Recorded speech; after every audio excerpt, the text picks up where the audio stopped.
Nang makita nilang hindi ako nagbibiro, biglang nag-iba ang ihip ng hangin. May gusto pa ba kayong pag-usapan? Kalmado kong tanong habang nakatutok pa rin ang baril sa kanila. Napatingin sila sa isa't isa. Halatang hindi nila inaasahang magpapaputok talaga ako.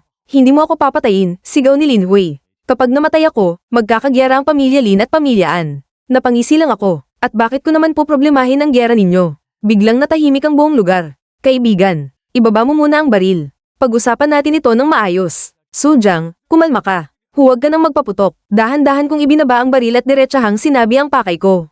Nagkataon lang na napunta ako rito. Wala akong balak makisawsaw sa gulo ng mga pamilya ninyo.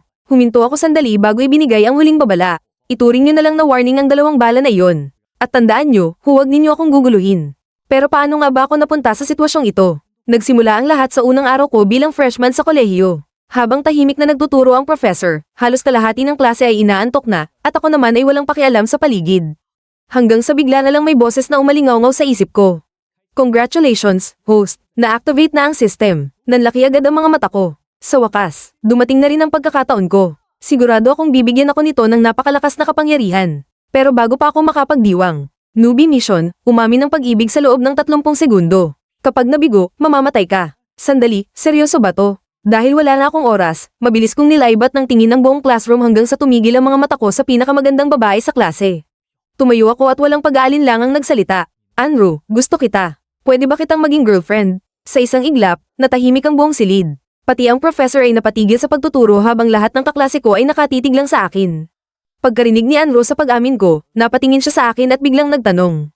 Ano bang nagustuhan mo sa akin? Hindi ko na pinag-isipan pa ang sagot. Maganda kasi at sobrang puti ng mga binti mo.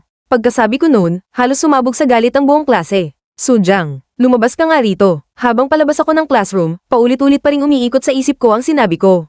Maganda kasi ang mga binti niya. Pero mukhang hindi lang ako ang hindi makakalimot sa nangyari. Tahimik na napangiti si Anru at bumulong sa sarili. Mamayang gabi, ipapakita ko sa iyo na hindi lang maputi ang mga binti ko. Samantala, ako naman ay diretso ng napagalitan ng professor. Sujang, nababaliw ka na ba? Akala mo ba dahil matalino ka, pwede mo nang gawin ang kahit anong gusto mo sa loob ng klase?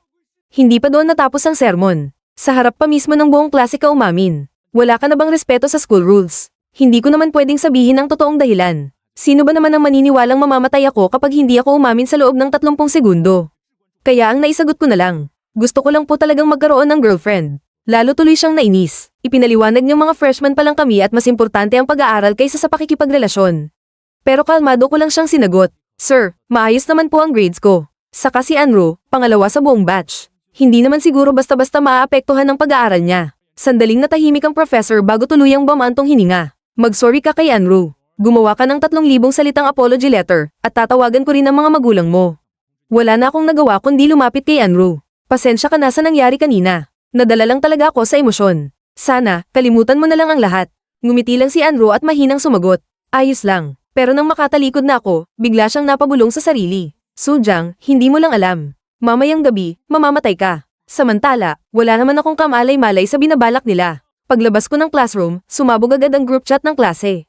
Grabe, pre, inamin mo talaga kay Anru sa harap ng buong klase. May isa pang sumigaw. Simula ngayon, ikaw na ang leg bro. Sikat ka na, napahawak na lang ako sa noo. Tapos na, sira na talaga ang reputasyon ko. Pero naalala ko ang system. Sana naman sulit ang reward nito. Makalipas ang ilang segundo, muli itong nagsalita. Congratulations, na-activate na ang newbie reward. Excited pa naman akong isipin na baka makakuha ako ng isang napakalakas na cultivation technique o kaya isang divine weapon. Pero nang makita ko ang reward, ito na yun. Nasaan ang immortal pill ko? Nasaan ang skill na kayang hatiin ang langit sa isang atake? Hindi ko napigil ang magreklamo. System, pwede bang palitan ng reward? Hindi. May iba ka bang mas malakas na skill? Wala. Napabuntong hininga na lang ako. E di paano ako makakawala sa system na to? Malamig ang sagot nito. Kapag namatay ang host, automatikong magde-deactivate ang system. Ano? Napamura na lang ako sa isip ko. Sa huli, naisip kong ako pa ang nakaperwisyo kay Anru dahil sa biglaang pag-amin ko. Pagkatapos kong murahin ang system, bigla na lang itong nanahimik. Talagang wala kang silbi. Bukod sa pagbibigay ng mga mission na ikamamatay ko, wala ka ng ibang nagagawa. Kung hindi lang dahil sa kaalaman ko tungkol sa mga baril, baka inisip ko na nananaginip lang ako. Habang naglalakad ako pauwi, may ilang lalaki ang biglang hamarang sa daan ko. Napatingin ako sa kanila at sinubukan ko pa silang kausapin ng maayos. Ligal ang bansang to. Hindi pa huli ang lahat. Maghiwa-hiwalay na tayo at kakalimutan ko ang nakita ko. Pero imbes na makinig, ang dami mong sinasabi. Dakpin nyo na. Wala na akong nagawa kundi magpabuhat habang nakatali. Pwede bang isang kamay lang ang atalin nyo? Masakit kasi. Napatingin lang sa akin ang mga lalaki. Nananaginip ka ba? Ilang minuto ang lumipas, dinala nila ako sa isang abandonadong gusali. Pagharap ko sa babaeng naghihintay roon, sa kanya ipinakilala ang sarili. Ako si Anro, at ang pamilya ko ay ang pamilyang An. Isa sa pinakamakapangyarihang mafia family. Parang tumigil ang mundo ko. Sa dami ng babae sa eskwelahan, anak pa talaga ng mafia ang napili kong ligawan. Napabuntong hininga na lang ako. Hindi talaga sinasadya, isa lang yun malaking hindi pagkakaintindihan. Pero umiling si Anro. Hindi ganun ka-simple. Dahil sa ginawa mo, kumalat ang balitang magkasintahan tayo. Unti-unti siyang lumapit sa akin habang nakatingin ng diretso sa mga mata ko. Kanina, ang tapang mong sabihin na gusto mo ang mga binti ko. Tingnan natin ngayon, maputi ba talaga ang mga binti ko? Bago pa ako makasagot, biglang nagsalita ang system. Mission triggered. Sumagot ng ayon sa tunay mong nararamdaman. Kapag nagsinungaling ka o hindi sumagot, paparusahan ka. Napapikit na lang ako. System, hindi ngayon. Huwag mo akong ipahamak lalo. Pero wala na akong choice. Huminga ako ng malalim bago ko diretsahang sinabi. Anro, sobrang puti at ganda ng mga binti mo. At oo, gusto ko talaga. Pagkasabi ko noon, biglang nagsalita ang system. Congratulations! Nakakuha ka ng intermediate skill, fighting proficiency. Hindi ko pa man lubos maintindihan kung ano ang silbi ng reward na iyon, bigla na lang sumugod si Anro para sipain ako. Pero sa isang iglap, parang kusang gumalaw ang katawan ko. Hindi ko na malayang mabilis ko nang nakalas ang pagkakatali sa akin. Nang mawalan ng balanse si Anro at muntik nang tumama ang ulo niya sa mesa. Agad ko siyang nasalo, napatigil ang lahat sa kanilang kinatatayuan. Ang bilis niya, hindi ko man lang nakita kung paano siya nakawala. Maging ang mga tauhan ni Anro ay hindi makapaniwala. Sa loob lang ng ilang segundo, nakawala ako sa mahigpit nilang pagkakatali at nailigtas pa si Anro. Dahil doon, nag-iba ang tingin niya sa akin. Dahil iniligtas mo ako, palalayain na kita sa pagkakataong ito. Umalis ka na, pero napakamot lang ako sa ulo. Paano ako uuwi? Kayo ang dumukot sa akin at dinala sa kung saang liblib na lugar. Hindi ko nga alam kung nasaan ako. Hindi pa roon natapos ang pagrereklamo ko. At isa pa, kailan ba huling nilaban ng mga hudyo? Ang baho kasi, halos manggalaiti sa inis ang mga tauhan niya. Miss Ann, pwede ba naming bugbugin na lang to? Pero agad silang pinigilan ni Anro. Bago ako tuluyang umalis, ngumiti lang ako at kumaway. Salamat sa paghahatid, sa hindi pagpatay sa akin. Sa susunod, ako naman ang manlilibre sa'yo.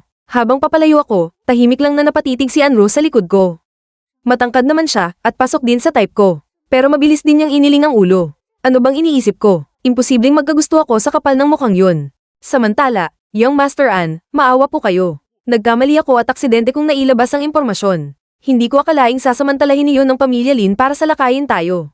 Isa ka sa mga nakatatanda sa pamilya Ann at gusto kitang paniwalaan. Pero kahit aksidente lang iyon, mahigit 20 kapatid natin ang namatay.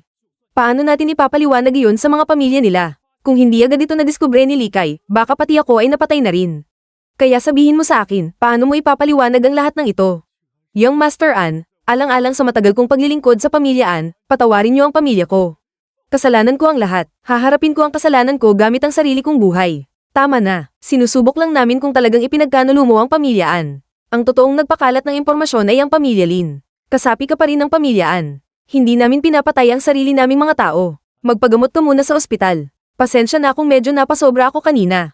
Ayos lang, naiintindihan ko. Kasalanan ko pa rin ang nangyari. Ano na ang plano natin laban sa pamilya Lin? Niloko tayo ni Lin Hui sa pagkakataong ito. Hindi ko siya palalampasin. Pero kung makikipagdigma tayo ngayon sa pamilya Lin, baka ang pamilya Feng naman ang makinabang.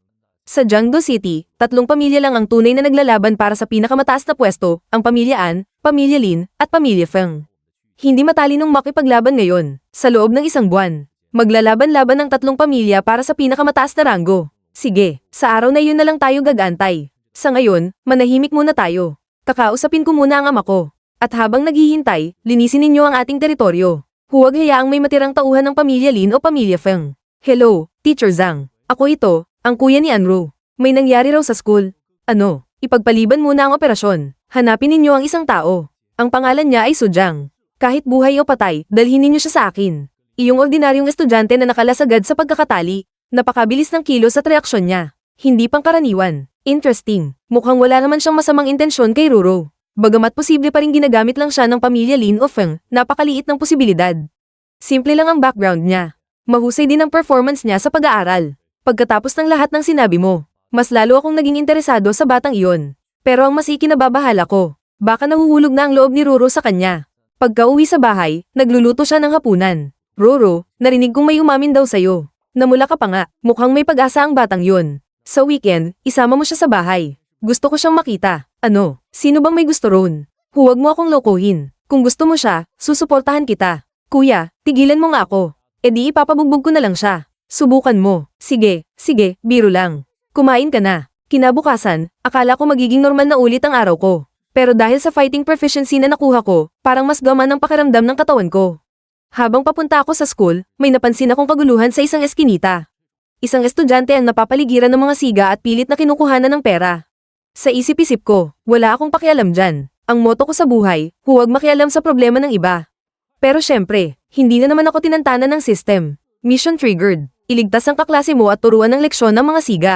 Napabuntong hininga na lang ako. Mukhang kailangan kong baguhin ang moto ko. Paglapit ko, nadatnan kong nagmamakaawa na ang kaklase ko. Wala na talaga akong pera. Naibigay ko na sa inyo ang lahat ng allowance ko ngayong buwan. Pero wala silang balak makinig.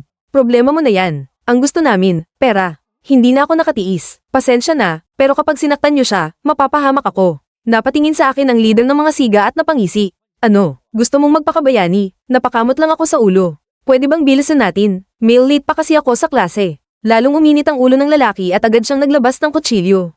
Huwag kang lalapit, pero kalmado lang akong tumingin sa kanya. Ay silay mo na ang kutsilyo. Ibang usapan na yan kapag gumamit ka ng patalim. Pagkatapos, nilinggan ko ang kaklase ko. Magkano ba ang nakuha nila sa'yo? 5,000. Napakunot agad ang no ko. 5,000. Mahirap na estudyante na nga ang biniktima nyo. Nilimas nyo pa ang allowance niya. Doon lang kinabahan ng mga siga.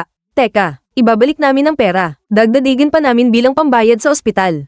Pero huli na para makiusap.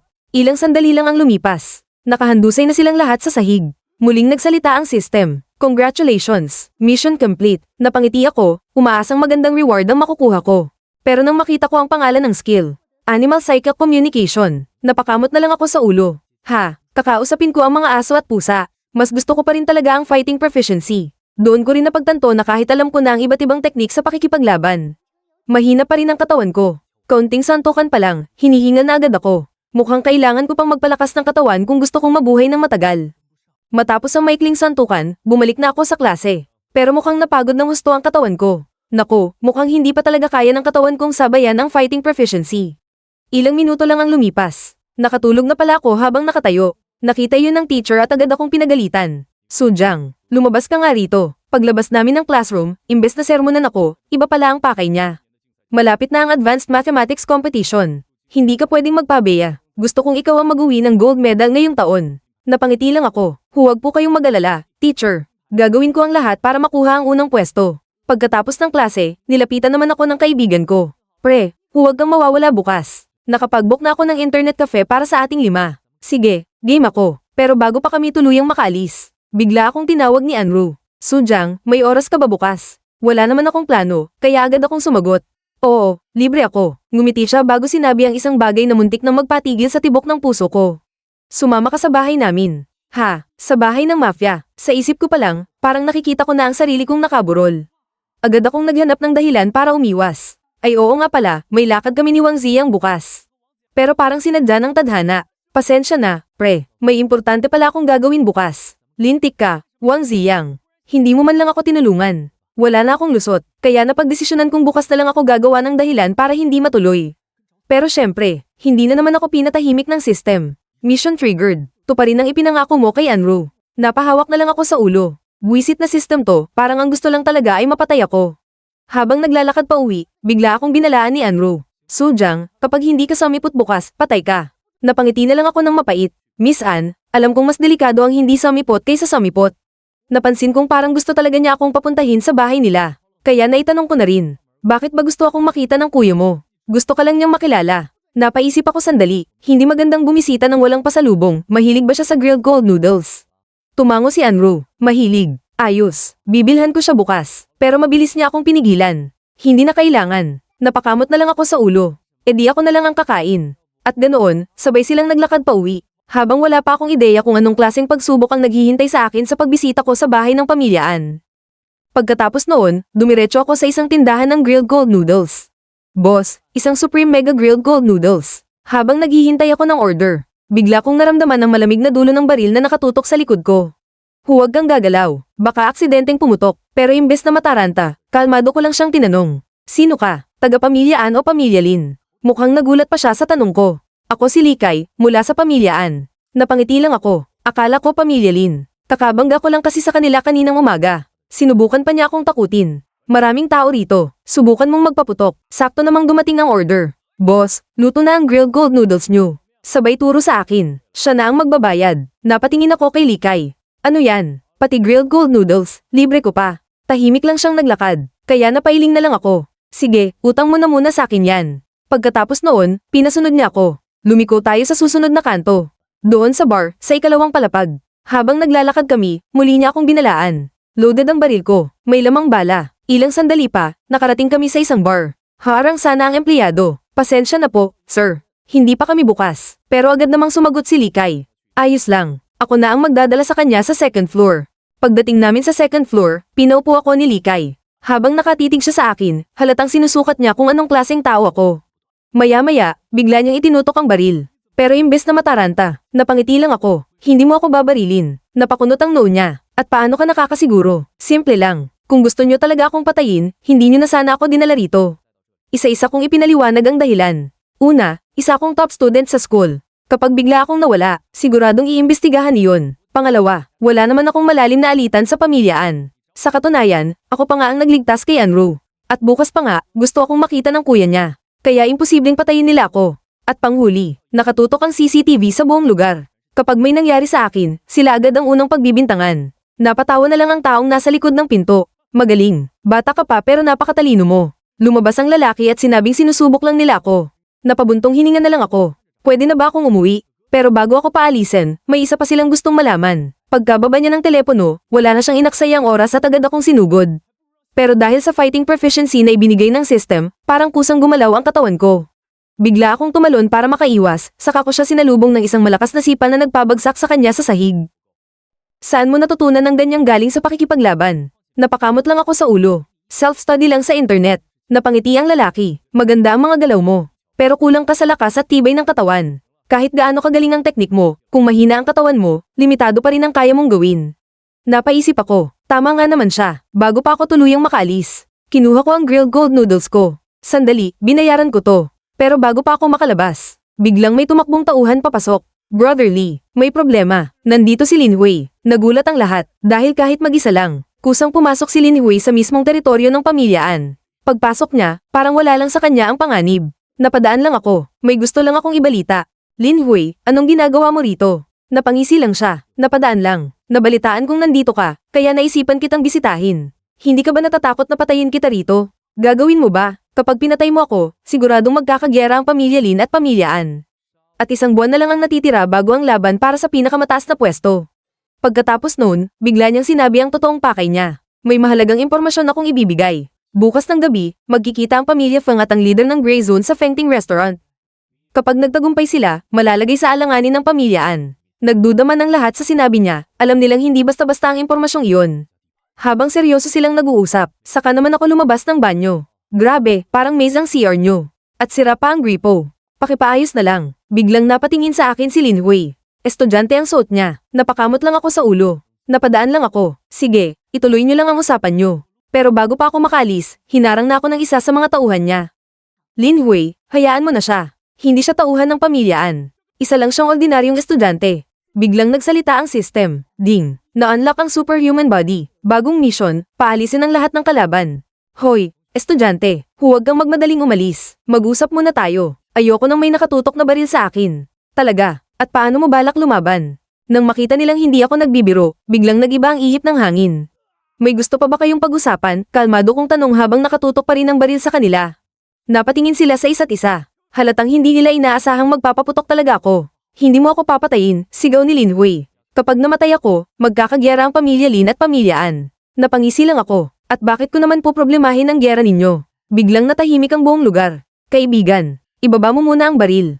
Pag-usapan natin ito ng maayos. Sujang, kumalma ka. Huwag ka nang magpaputok. Dahan-dahan kong ibinaba ang baril at diretsahang sinabi ang pakay ko. Nagkataon lang na napunta ako rito. Wala akong balak makisawsaw sa gulo ng mga pamilya ninyo. Huminto ako sandali bago ibinigay ang huling babala. Ituring niyo na lang na warning ang 2 bala na iyon.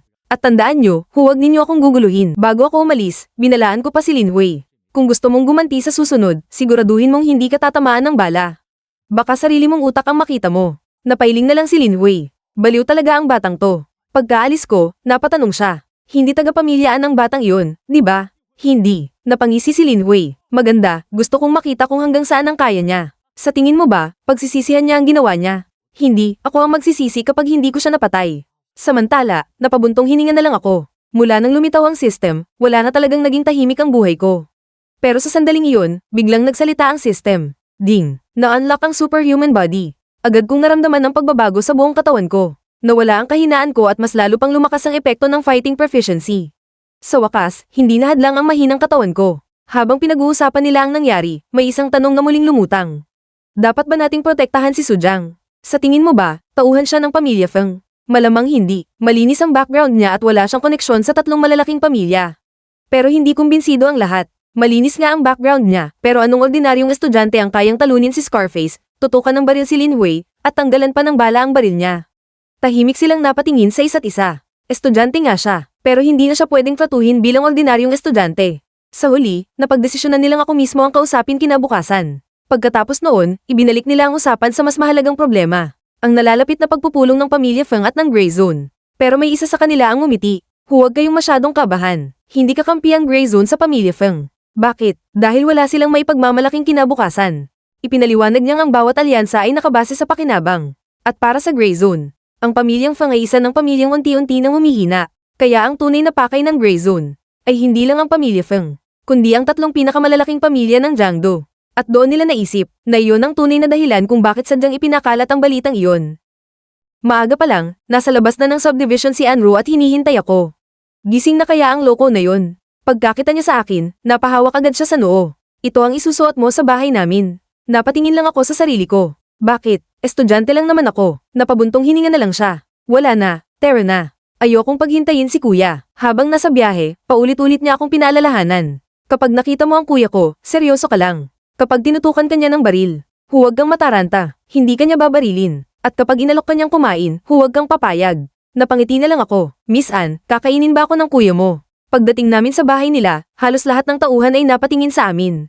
Siya ba ang kasama ni Miss Anru? May boyfriend na ang prinsesa ng pamilyaan. Hindi ko na lang sila pinansin. Pagpasok namin, sinalubong ako ng kuya niya. Ikaw si Sujang. Magalang akong yumuko. Hello, Brother An.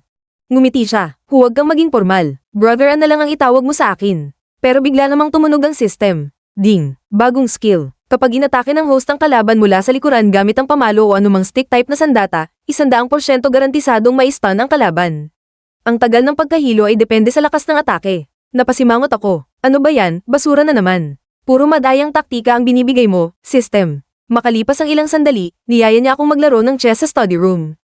Pagkapasok namin, naging seryoso ang usapan. Narinig ko ang nangyari sa bar. Siguradong babalikan ka ni Lin Hui. Kibit-balikat lang ang isinagot ko. Kapag gusto niyang gumanti, bahala siya. Pero hindi yun ang tunay niyang gustong itanong. Saan mo natutunan ng pakikipaglaban at paggamit ng baril? Online lang. Hindi na siya nagusisa pa. Sa halip, diretso niyang ibinato ang pinakamahalagang tanong. Sabihin mo nga sa akin. Totoo bang gusto mo si Anru? Napatahimik ako. Hindi ko rin alam ang sagot. Pero habang iniisip ko, naalala ko ang lahat ng nangyari. Kapag nagagalit siya, para siyang ang cute tingnan. Kapag niyayakap ko siya, hindi ko maipaliwanag kung bakit ang bilis ng tibok ng puso ko. Kapag may umapi sa kanya, mas ako pa ang nagagalit. At kahit nasa klase ako, madalas ko pa ring hinahanap ang upuan niya. Kahit may lakad ako kasama ang mga kaibigan ko, kapag siya ang nagyaya, wala akong pag-aalinlangan na kanselahin ang lahat. Huminga ako ng malalim bago sumagot. Hindi ko alam kung ito ba ang ibig sabihin ng pag-ibig. Pero kung ito nga iyon, oo, gusto ko si Anru. Napangiti si Brother An. Nasabi mo na ba yan sa kanya? Umiling lang ako. Hindi pa. Bigla akong tinanong ni Brother An. Ano ba talaga ang tingin mo sa pamilya An? Napaisip ako sandali bago sumagot. Sa totoo lang, iba kayo sa iniisip kong mafia. Akala ko puro kalupitan, pananakot, at pang-api ang ginagawa nyo. Pero simula nang makilala ko kayo, wala naman akong nakitang ganun. Napangiti si Brother An. Ganyan din ang tingin ng karamihan. Pagkatapos noon, ikinwento niya kung paano nagsimula ang pamilyaan. Noong una, gusto lang ng ama nila na magkaroon ng sapat na lakas para protektahan ang sarili. Pero habang lumalakas sila, parami rin ng parami ang mga kaaway. Kaya napilitan silang lumaban. At dahil doon, unti-unting tinawag ng lahat ang pamilyaan bilang isang mafia family. Habang nagsasalita siya, napabuntong hininga na lang ako. Sana naman bigyan ako ng system ng chess proficiency. Baka sakaling matalo ko itong si Brother An. Maya-maya, muli niya akong tinanong. Anong balak mo sa hinaharap? Ngumiti lang ako. Wala akong malaking plano. Gusto ko lang mabuhay ng tahimik gaya ng dati. Umiling si Brother An. Imposible na yun. Mula nang mapansin ka ni Lin Hui, hindi na magiging payapa ang buhay mo. Pagkatapos noon, inalok niya akong sumali sa pamilyaan. Pero umiling ako, ayokong sumali sa kahit anong grupo. Mas gusto kong malaya, ayokong may nagdidikta kung paano ko dapat mabuhay. Tahimik siyang tumango, bago matapos ang usapan, nabanggit pa niya si Anru. At si Anru, napangiti ako, hahayaan kong panahon ang magdesisyon. Kung poprotektahan ko man siya, hindi dahil miyembro siya ng pamilyaan. Kundi dahil siya si Anru. Hindi pa man natatapos ang usapan, biglang pumasok si Likay. Brother An, handa na ang lahat. Nasa Fengting restaurant na ang pamilya Feng at papunta na rin ang pamilya Lin. Napatingin sa akin si Brother An. Kailangan naming isama si Anru sa isang lugar. Napakunot ang noo ko. Saan tayo pupunta? Sa Fengting restaurant. Nandoon ngayong gabi ang pamilya Lin at pamilya Feng. Agad na tumutol si Anru. Kaya ko nang harapin ang usaping pampamilya. Bakit kailangan pang isama si Sujang? Ngumiti lang si Brother An. Ipapaliwanag ko mamaya, bago kami umalis, tinukso pa siya nito. Huwag kang mag-alala, Roro. Hindi namin sasaktan ang boyfriend mo. Kuya, hindi ko napigil ang mapangiti habang namumula siya sa inis. Pagdating namin sa Fengting restaurant, agad kong naramdaman na iba ang atmosfera. Nandoon na ang mga tao ng pamilya Feng at pamilya Lin. Nasaan na si Feng Haoshuan? Kanina mo lang binanggit, heto na siya. Maya-maya, dumating din ang pamilya An. Sa isang iglap, kumpleto na ang tatlong pinakamalalaking pamilya ng Jiangdo. Mukhang babaguhin ng gabing ito ang balanse ng kapangyarihan sa Jiangdo. Habang pinagmamasdan nila ang paligid, biglang may nakapansin sa akin. Sandali, hindi ba siya yung estudyanteng bumaril kay Scarface kahapon? Napatingin ang lahat sa akin. Sakto namang lumapit si Lin Hui. Ang tagal nating hindi nagkita. Napangiti ako. Mr. Lin, ang bilis mo naman akong makalimutan. Hindi ba tayo nagkita kahapon sa bar? Biglang tumalim ang tingin niya. Sa buong Jiangdo, wala pang naglakas loob na bastyusin ako ng ganyan. Kibit balikat lang ang isinagot ko. Napaalalahanan lang kita tungkol sa bala. Mas mabuting maging maingat ka. Halatang gusto na akong tirahin ng mga tauhan niya, pero agad silang pinigilan ni Lin Hui. Walang gagalaw sa kanila nang wala akong utos. Pagbalik ko kay Anro, agad niya akong kinurot sa pisngi. Sujang, may tama ka ba sa ulo? Bakit mo pa siya pinoprovoke? Napangiwi na lang ako. Aray, sabi ko na nga ba, delikado ka kapag galit. Bago pa kami makapag-usap ng maayos, biglang tumahimik ang buong restaurant. Dumating na ang pinuno ng pamilya Feng. Sa itsura pa lang niya, halatang malakas pa rin ang matanda. Pero may narinig akong bulungan. Kapag si Feng Haoshuan na ang namuno, doon magsisimulang bumagsak ang pamilya Feng. Hindi nagtagal, lumapit ang anak nito. Ama, nalaman na ng pamilya An at Lin ang tungkol sa pamilya Wang. Palayasin na ba natin sila? Napailing ang matanda. Ang dami kong nagawa sa buhay, pero bakit ba ganito kababaw ang anak ko? Pagkatapos noon, humarap siya sa isang bagong bisita. Mr. Wang, patawad. Bata pa ang anak ko. Ngumiti lang ang lalaki. Magandang gabi sa inyong lahat. Ako si Wang Shuelen, kinatawan ng pamilya Wang mula sa Gray Zone. Tahimik ang buong lugar habang nakikinig. Ipinaliwanag niya na sinadya niyang pina ng tatlong malalaking pamilya para sabay-sabay silang dumalo sa pagpupulong.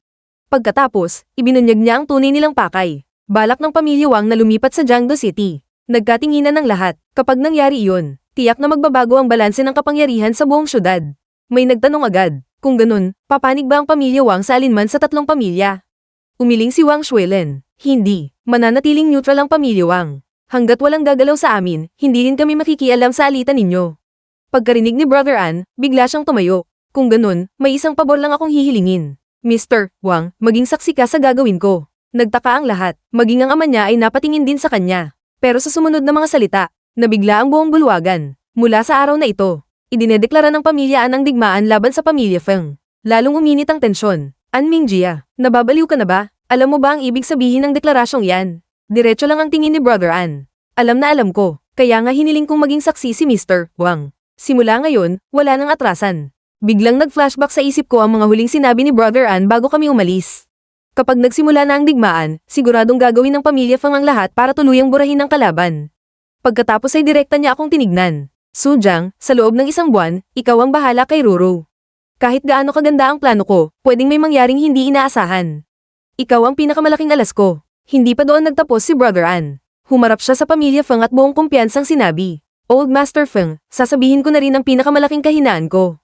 Ang kapatid kong si Anru. Kapag nakuha ninyo siya, panalo kayo. Pero kung hindi, sa loob lang ng kalahating buwan, sisiguraduhin kong mabubure sa Jiangdo ang pamilya Feng. Naalala ko rin kung paano niya ipinaliwanag na matagal na nilang lihim na minamanmanan ang lahat ng base ng pamilya Feng, at may ilan pa nga silang nakontrol nang hindi ito namamalayan. Ngumiti lang siya at buong kumpiyansang nagsabi, huwag kang mag-alala, hindi ako nagdedeklara ng digmaan kung hindi ako sigurado. Napatingin si Anru sa kuya niya. Kuya, sinabi mong ako ang kahinaan mo. Ngumiti lang si Brother An. Mamuhay ka lang gaya ng dati. Hindi ka gagalawin ng pamilya Feng, pati si Lin Wei. Dahil alam nilang sa oras na galawin kanila. Buong ang kanila ang kapalit. Pagkatapos ng lahat ng iyon, niyaya ko ni Anro na kumain muna kami ng hotpot. Habang naglalakad kami, hindi ko napigil ang mapatingin sa kanya. Hindi ko akalaing, ang ganda pala talaga ng ngiti niya. Samantala, may sarili namang plano si Lin Wei. Alam niya nga bala na ang pamilya An at Feng sa nalalapit na digmaan, kaya ito ang pinakamainam na pagkakataon para kumilos. Inutusan niya ang isa niyang lihim na tauhan. Bantayan mo si Anro. Iulat mo sa pamilya Feng ang bawat galaw niya. Kapag naitulak natin sila sa desperasyon. Kahit alam nilang patibong iyon, susugal pa rin sila. Pero bago ito umalis, nagbigay pa siya ng isang mahigpit na babala. Huwag kang gagalaw laban kay Anro nang wala akong utos. At mag-ingat ka kay Sujang. Siya ang tumalo kay Scarface. Napangisi si Lin Wei. An Mingjia, hindi pa tapos ang laban nating tatlo. Habang naglalakad ako papunta sa tagpuan namin ni Anro, bigla kong napansin na parang sobrang bigat ng backpack ko. Ha, bakit ang bigat nito? Pagbukas ko ng bag, miyaw alternasyon. Nagulat ako dahil si Fugi pala ang nasa loob. Hoy, paano ka nakapasok dyan? Pero parang wala lang sa kanya at tuloy lang sa pagmimiyaw. Mukhang gutom na naman ang makulit na pasang ito. Kaya ibinalik ko muna siya sa loob ng bag at agad akong nagtungo sa hintayan ng boss kung saan naghihintay na si Anro. Pagdating ko, halatang naiinip na siya. Bakit ang tagal mo? Napakamot na lang ako sa ulo. Kasalanan kasi ng pasang yun kaya natagalan ako. Pagkasakay namin sa bus at makaupo, bahagya akong lumingon sa kaibigan kong lalaki at pabulong na nagtanong. Kamusta na? May progress na ba kayo ni Sister Jimeng? Napangiti lang siya, unti-unti pa lang. Maya-maya, habang umaandar ang bus, dahan-dahang pumikit si Anro at hindi na malayang napasandal na siya sa balikat ko. Hindi ko na siya ginaising at hinayaan ko lang siyang mahimbing na makatulog. Pagdating namin sa amusement park, napansin kong sobrang dami ng tao. Habang naglalakad kami, bigla naming nakita si Likay na nakakostyum at abalang nagtatrabaho. Napatawa ako. Akala ko ba secret mission? Part-time pala sa amusement park. Napakamot na lang siya sa ulo. Secret mission nga ito. Tinukso ko pa siya. Magkano naman ang sweldo? 200 yuan. Hindi na niya ako pinansin at itinaboy na lang kami papasok. Sige na, pumasok na kayo. Bantayan mong mabuti si Ruro.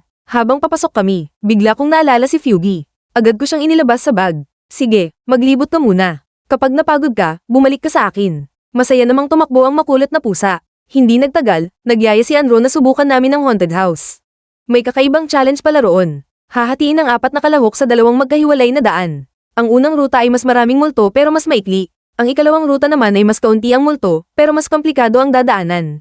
Kailangan naming pagsamahin ng pula at asul na token sa gitna para mabuksan ang daan palabas. At kapag nabasag ang record ng oras, may espesyal pang premyo. Pagkapasok pa lang, ang yabang-yabang ni Wang Ziyang. Sikat daw siya bilang haunted house killer. Pero ilang segundo lang ang lumipas. Tulong. Ayoko na. Huwag mo akong habulin. Siya pala ang unang nataranta at halos maiyak sa takot. Samantalang si Jimeng, halos matawa na lang sa kanya. Ako naman, tuloy-tuloy lang sa paglalakad. Kahit ang mga staff na nakakostyum ay hindi na alam kung paano ako tatakutin. Isa pa nga ang napasigaw. May player na hindi natatakot. Pero wala akong oras para tumigil. Dir-diretso lang ako sa finish line. Paglabas namin, napansin kong sobrang kapit ni Anro sa akin dahil sa takot. Hindi ko napigil ang kunan siya ng litrato. Pagkakita niya rito, agad niya akong pinagbantaan na burahin iyon. Bago pa kami makapag-asaran, bigla na lang siyang nanghina. Hindi namin napansin na may isang lalaki palang tahimik na nakaupo sa malayo at palihim na nagmamasid kay Anro, biglang lumapit si Fugi sa kanya. Naiinis na itinaboy niya ang pusa. Dahil sa kaguluhang iyon, naputol ang pagmamatsyag niya at napilitan siyang umatras. Sa isip niya, ang target ay si Anro. Samantala, masayang-masaya si Fugi na parang walang nangyari. Magaling, Fugi. Pag-uwi natin, bibigyan kita ng tuyong isda. Pagkatapos noon, niyaya ko ni Anro na sumakay sa Ferris wheel. Tahimik lang kaming dalawa habang unti-unting umaangat ang cabin. Maya-maya, bigla niya akong tinignan. Sujang, may gusto ka ba sa akin? Natigilan ako. Huwag kang mag-isip ng kung ano-ano. Tinatanong lang kita. Hindi ko sinasabing gusto rin kita. Napabuntong hininga ako. Wala na ring saysay ang pagtatago ng nararamdaman ko. Oo, gusto kita. Bigla siyang natulala. Anong sinabi mo? Napangiti ako at inulit ang sinabi ko. Sabi ko, gusto kita. Tinitigin niya ako ng diretso. Hindi ka ba nagsisinungaling? Umiling ako. Hindi. Napangiti siya, pero agad din akong binalaan. Kapag nagsinungaling ka, lagot ka sa akin. Tumango ako. Anro, bigyan mo lang ako ng 1 linggo. Pagkatapos ng 1 linggo, sasabihin ko sa iyo ng maayos kung gaano talaga kita kamahal. Napangiti si Anro. Sa totoo lang, ramdam ko naman kahit hindi mo pa sabihin. Pagkatapos ay napangasar siyang umiti. O gusto mo bang sabihin ko sa lahat na ikaw ang nanligaw sa akin? Napailing ako. Ha, ako ang nanligaw. Humalukip-kip siya at nakangiting sumagot. Hindi pa naman ako pumapayag na maging tayo. At hindi rin sigurado kung sasagutin kita pagkalipas ng 1 linggo. Saglit siyang tumingin sa akin bago tuluyang umiti. Depende yan sa magiging performance mo. Samantala, nagtungo naman si Li Kai sa isang lumang abandonadong pabrika upang kumpirmahin ang impormasyong natanggap nila. Pagdating doon, agad siyang tumawag kay Brother An. Kumusta ang sitwasyon? Tugma ba sa impormasyon natin? Tumango ang tauhan. Oo, nakumpirma na pabrika nga ito ng pamilya Feng. Makakapasok ba tayo? Umiling ito. Hindi pa. Mahigpit ang seguridad at maraming armadong bantay sa paligid. Pero sigurado na tayo. Dito ginagawa ng pamilya Feng ang kanilang mga baril at bala. Napaisip si Brother An sandali bago sumagot. Sige, umatras muna kayo. Ako na ang mag-iisip kung paano natin pababagsakin ang pabrikang yan. Habang pauwi kami, hindi ko maiwasang mapaisip. Kailangan kong tapusin ang espesyal na misyon sa loob ng 1 linggo. Kapag natulungan kong mapabagsak ang pamilya Feng, mawawala na rin ang banta ng system na burahin ako. At kapag nangyari yun, wala nang hahadlang sa akin para makasama si Anro. Napabuntong hininga ako, masyadong mabagal ang plano ni Brother An. Aabutin pa sila ng kalahating buwan bago tuluyang mapabagsak ang pamilya Feng. Pero 1 linggo lang ang ipinangako ko kay Anro. Kaya kailangan kong mauna sa plano nila at humanap ng paraan para matapos ang lahat sa loob ng 7 araw. Sa hindi kalayuan, may isang asasin na tauhan ni Lin Hui ang palihim na kumukunan ng litrato namin. Ang misyon niya ay bantayan si Anro at iulat sa pamilya Feng ang bawat galaw niya. Pero hindi niya alam, matagal ko na siyang napansin. Bago ako umalis, iniabot ko kay Anro ang backpack ko. Napakunot-no siya, bakit mo ipapahawak sa akin ang bag mo? Napangiti lang ako, nasa loob si Fugi, tulog pa siya, ikaw muna ang bahala sa kanya ngayong gabi. Bukas ko na siya kukunin. Mas lalo siyang nagtaka, bakit hindi mo na lang siya isama? Napakamot ako sa ulo, may aasikasuhin pa kasi akong misyon mamaya. Mahirap kung isasama ko pa si Fugi. Tumango na lang si Anro. Sige, ako na muna ang mag-aalaga sa kanya. Habang pauwi na ako, naisipan ko munang dumaan sa isang barbecuehan. Pero pagpasok ko pa lang, napansin ko agad ang lalaking kanina papalihim na sumusunod sa amin. Kunwari wala akong alam, kaya ngumiti lang ako at lumapit sa mesa niya. Boss, 10 stick ng lamb barbecue nga. Pagkatapos ay tumingin ako sa kanya. Pasensya na, ang dami kasing tao. Pwede bang makishare sa table mo? Sa isip ng lalaki, hindi yun simpleng pagkakataon. Imposible, napakaraming bakanting mesa. Bakit dito pa siya umupo? Huwag mong sabihing na booking na niya ako. Tahimik lang siyang nakatingin sa akin. Ngumiti ako. Bakit? Hindi ka nagsasalita. May problema ba kung dito ako umupo? Pagkatapos ay seryoso ko siyang tiningnan. Isa lang ang ipapayo ko. Huwag mong subukang bunutan ako ng baril dito. Malapit lang ito sa bahay ng pamilyaan. Kapag may nangyari sa akin sa lugar na to, alam mo na kung sino ang unang hahabulin nila. Napakunot-no siya. Paano mo nalaman ang sikreto ko? Ngumiti lang ako. Ano? Akala mo ba dadalhin kita sa pamilyaan? Huwag kang kabahan. Baka gusto ko lang talagang kumain ng barbecue. Hindi siya naniwala. Sa isip niya, hindi pwedeng mabunyag na tauhan siya ng pamilya Lin. Kaya nagsinungaling siya. Ako, tauhan ako ng pamilya Feng. Pero agad ko siyang pinutol. Ang tagal mong sumagot. Ibig sabihin, tauhan ka nga ni Lin Hui. Ginagamit mo lang ang pangalan ng pamilya Feng para hindi mabunyag ang pamilya Lin. Biglang nagbago ang ekspresyon niya. Sa isip niya, hindi pwedeng mabuhay pa ang batang ito. Kapag nakaligtas siya, mabubunyag ang pamilya Lin. Tumayo ako at tinawag ang may-ari ng tindahan. Boss, alis na ako. Sabay turo sa lalaki. Siya na ang baalang magbayad. Paglabas ko, agad akong sumakay ng taxi. Pero alam kong nakabuntot pa rin siya sa akin. Kaya sinadya kong dalhin siya sa isang liblib na lugar. Pagkababa niya, ngumisi siya. Sa wakas, kumilos ka rin. Pagkababa niya sa isang masukal at liblib na lugar, dahan-dahan niyang inilabas ang kanyang patalim. Lihim niya akong sinundan, naghihintay ng tamang pagkakataon. At nang makita niyang nakatalikod ako, bigla siyang sumugod para sa isang nakamamatay na atake. Pero sa isang iglap, mabilis akong nakaiwas. Matagal ko nang alam na napansin mo akong sumusunod. Umiling lang ako. Hindi. Magaling kang magtago. Pero alam kong hahanapin mo talaga ang pagkakataong patayin ako. At sapat na ang alam kong iyon para mailabas kita rito. Bumunot siya ng kutsilyo. Akala mo ba matatalo mo ako gamit lang yan? Ngumiti ako. Hindi katulad ni Scarface. Pero hindi rin ako ang dating estudyanteng nakilala mo. Agad kaming nagbanggaan. Sa tulong ng superhuman body at combat mastery, unti-unti kong nalamangan ang bihasang assassin. Hanggang sa tuluyan ko siyang mapabagsak. Biglang tumunog ang system. Ding. Mission complete. Congratulations. Nakakuha ka ng bagong reward, intermediate psychological analysis. Pero bago ko pa siya matapos. Bang. Isang bala ng sniper ang tumama sa kanya. Napatingin siya sa akin. May sniper ka pala. Napangisi lang ako. Akala mo ba haharap ako sa iyo nang walang backup? Kung hindi lang hinihingi ng system na talunin kita sa close combat, matagal na kitang pinabaril. Ilang sandali pa, dumating si Li Kai. Ipinaliwanag ko ang lahat at sinabi kong may mas malaking problema. May lihim na pabrika ng armas ang pamilya Feng. Tumango si Li Kai. Ako ang nag-imbestiga roon. Napaisip ako sandali bago ngumiti. May mas magandang plano tayo. Kapag nilinis natin ang pabrika ng armas ng pamilya Feng, at iniwan natin doon ang bangkay ng asasin na to, iisipin ng pamilya Feng na pinagtaksilan sila ni Lin Hui at nakipagsanib pa sa pamilyaan. Napamulat si Li Kai. Grabe, napakatuso ng plano mo. Pagkalipas na ilang sandali, nagtungo na sila sa factory ng kalaban. Habang pinag-uusapan pa namin ang plano, bigla na lang akong nawala sa paningin ni Likay. Napatingin siya sa paligid. Nasaan na naman si Sujang? Maya-maya, bumalik ako na may dalang pagkain at parang walang nangyari. Ang sarap pala ng pagkain ng mga bantay dito. May braised pork pa. Napailing si Likay. Grabe ka talaga. Nasa gitna tayo ng misyon, pero nagawa mo pang bumili ng makakain. Tinanong niya ako, sino ba ang hinihintay mo? Ngumiti lang ako. Huwag kang mag-alala. Darating din ang mga tutulong sa atin. Maya-maya, may dumating ng mga kasama ko. Pero hindi tao, mga daga. Napatras si Likay habang nakatingin sa akin. Sandali, kinakausap mo ba ang mga daga?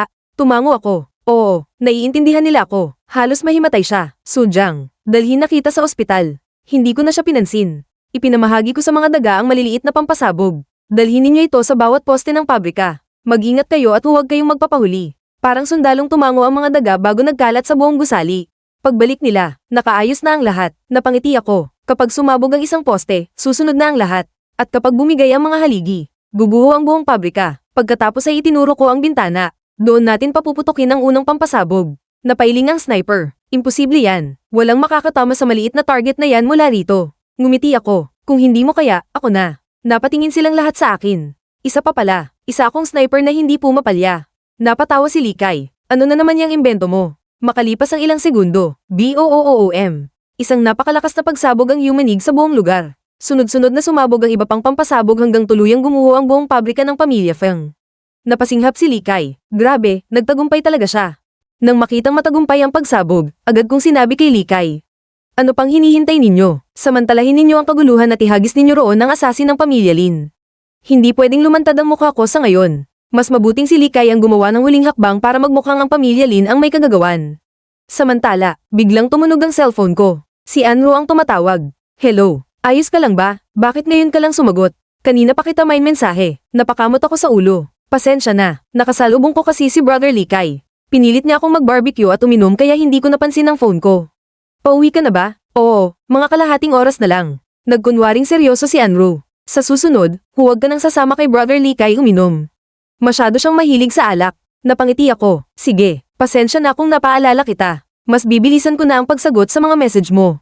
Pagkatapos ng tawag, hindi pa rin makapaniwala ang sniper. Sujang, sino ba ang nagturo sa'yo ng ganyang galing sa sniper? Napangiti lang ako. Hindi ba sinabi ko ng special ability ko yan? Napailing siya. Tama na ang mga superpower na yan. Hindi ako naniniwalang may ganoon. Napatawa ako. Natutunan ko lang noong nagbakasyon kami ni Dad sa Hawaii. Lalong napailing si Likay. Pwede mo ba akong turuan ng pagbabaril? Kapag may oras, yung pakikipag-usap sa mga daga, ay, yan ang hindi ko talaga maituturo. Samantala, pagkabalik ni Likay sa base, agad niya itong ibinalita kay Brother An. Brother An, may malaking balita kami. Napasabog namin ang lihim na pabrika ng pamilya Feng. Napakunot noo si Brother An. Ano, nagbibiro ka ba? Napailing si Likay. Hindi ako ang may gawa niyan, si Sujang. Ginamit lang niya ang mumurahing patalim na binili sa supermarket para talunin ang asasin ng pamilya Lin. Pagkatapos, inutusan niya kaming maglagay ng pampasabog, kinausap pa niya ang mga daga para tumulong. At sa huli, isang sniper shot lang ang pinasabog ang buong pabrika. Hindi makapaniwala si Brother An. Kahit ang sniper na kasama nila, aminadong hindi niya kayang gawin ang ganoong klaseng tira. Sandaling natahimik si Brother An bago seryosong nagsalita. Likay, ang lahat ng nalaman mo tungkol kay Sujang ay mananatiling lihim. Huwag na huwag mong ipagsasabi kahit kanino. Tumango si Likay. Naiintindihan ko. Napangiti si Brother An. Ngayong kusa nang tumutulong si Sujang. Panahon na para baguhin natin ang plano. Tawagin na ang matanda. Sa pagkakataong ito, tuluyan na nating buburahin ang pamilya Feng. Samantala, nagkagulo naman sa kampo ng pamilya Feng matapos nilang mabalita ang nawasak ang kanilang lihim na pabrika ng armas. Hindi makapaniwala si Old Master Feng. Ano, binomba ang pabrika natin. Mabilis na nagulat ang kanyang tauhan. Pagdating namin, huli na ang lahat. Marami sa mga tao natin ang malubhang nasugatan. At may nakita rin kaming isang bangkay sa lugar. Si Wu Chengren, ang dating pinakamahusay na assassin ng Liu family na kalaunan ay napasailalim kay Lin Hui. Napaisip si Old Master Feng. Kaya pala, pinagtulungan na tayo ng pamilya An at pamilya Lin para tuluyan tayong alisin bago pa makapasok ang pamilya Wang sa Jiangdu. Habang mabigat ang sitwasyon, biglang may dumating na isang hindi inaasahang bisita. Mukhang mali ang oras ng pagdating ko. Agad siyang tinutukan ng mga gwardya. Pero kalmado lang itong ngumiti. Huwag kayong kabahan. Hindi ako naparito para makipaglaban. Naparito ako para makipagtulungan. Pagkatapos ay ipinakilala niya ang sarili. Ako si Wei Tian. Mula ako sa kabisera. Pagkarinig pa lang ng apelyidong Wei, agad nagbago ang ekspresyon ni Old Master Feng. Alam niyang isa itong makapangyarihang angkan. Ibaba ninyo ang mga baril. Napangiti si Wei Tian. Matalino talaga kayo, Patriarch Feng. Diretso niyang inilatag ang alok. Matutulungan ko kayong malampasan ang crisis na ito. Pero may kapalit. Naningkit ang mga mata ni Old Master Feng. Ano ang kapalit? Ngumiti si Wei Tian. Kapag naging pinakamakapangyarihang pamilya muli ang pamilya Feng sa Jiangdo, ibibigay ninyo sa akin ang family token. At mula noon, manunumpa kayong magiging tapat sa pamilya Wei. Alam ng lahat ang ibig sabihin ng kondisyong iyon. Kapag isinuko nila ang family token, ibig sabihin, isinuko rin nila ang kapalaran at buhay ng buong pamilya Feng sa kamay ng pamilya Wei. Ipinaliwanag ni Young Master Wei ang kapalit ng kanyang alok. Kapag ibinigay ninyo ang family token, isinusuko ninyo ang kapalaran ng buong pamilya Feng sa pamilyang Wei. Nang magatubili si Patriarch Feng, sinabi ni Wei, sa kalagayan ninyo ngayon, wala na kayong pag-asang talunin ng pamilyaan. Ang kailangan ko lang ay ang katapatan ninyo. Nagtanong si Patriarch Feng, bakit kami at hindi ang pamilyaan o Lin? Ngumiti si Wei Tian, dahil sina An Mingjia at Lin Wei ay napakahirap kontrolin. Pero ang pamilya Feng, kaya kong pasunurin. Wala nang ibang pagpipilian si Patriarch Feng. Lumuhod siya. Mula ngayon, magiging tapat ang pamilya Feng kay Young Master Wei. Pagkatapos ay inilabas ni Wei Tian ang kanyang alas. Ipapahiram ko sa inyo si Rose, ang ika-15 pinakamalakas na mercenary, kilala bilang Bloodgun Rose. Kasama siya, dapat ninyong mapabagsak ang pamilya An at Lin. Dahil kapag nabigo pa rin kayo, wala nang dahilan para manatiling umiiral ang pamilya Feng. Pagkasabi noon, tahimik na umalis si Wei Tian kasama si Rose, na nagwadyat ng mas mapanganib na laban na paparating. Pagkagising ko, biglang nagsalita ang system. System, ulitin mo nga. Ano nga ulit ang parusa kapag bumagsak ako sa mission? Sumagot naman ito, kapag nabigo ang host, pansamantalang madidisable ang lahat ng skill na nakuha niya. Ang tagal ng epekto ay depende sa mission completion rate. Napahawak na lang ako sa noo. Ha, yun lang pala. Akala ko noong una, sobrang lala ng parusa kaya halos mamatay ako sa kaba. Habang papasok ako sa mansion ng pamilyaan, narinig kong nagbubulungan ng ilang gwardya. Oy, di ba sila yan? Sila yung magkayakap sa litrato kagabi. Nako, edited lang yun. Halatang peke, agad namang sumagot ang isa. Kung peke yun, bakit galit na galit si boss kahapon? May isa pang nakisali. Sa tingin ko, si Young Miss ang unang umamin. Pastahan pa tayo. Napailing na lang ako. Grabe, ang bilis talagang kumalat ng chismis. Pagpasok ko sa loob, sinalubong ako ni Brother An.